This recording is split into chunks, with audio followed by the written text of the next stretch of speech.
Staying with the nation's constitutional amendment, the die is cast and now all eyes are on Parliament. Will they be able to narrow their differences and come up with their own proposal in time, or will it be another round of tit-for-tat?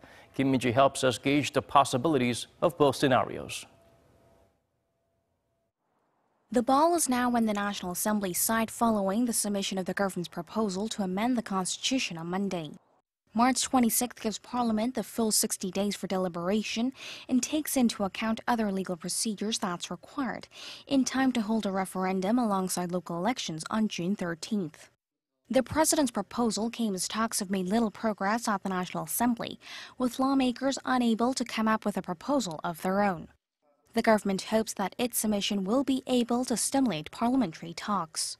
Should parties aim for June 13th, they need to reach parliamentary consensus by May 4th at the latest to give it just the right number of days to complete the amendment procedure.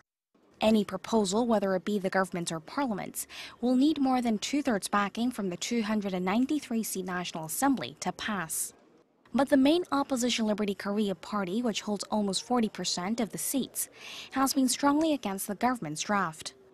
Major areas of contention go from timing of the referendum and presidential term to how the prime minister is elected and even government structure.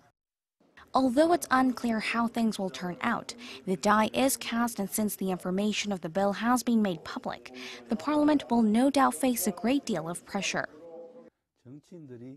The reason Koreans mistrust lawmakers is because they don't keep their promises. All parties pledged to carry out a referendum in June. Talks have started since January last year, and now saying they need more time, no one is going to buy that. They need to keep their promise to secure trust.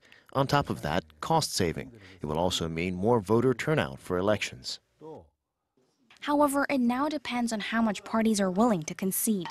Should they fail to come up with a proposal on time, experts say parties need to at least show that they have the urge to amend the Constitution at a later date.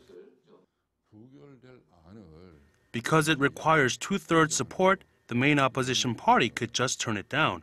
But there's no point in putting it up for a vote if it's going to be voted down. Instead, because the president said he's willing to scrap his proposal, parties should at least set a new date and have their draft ready by then.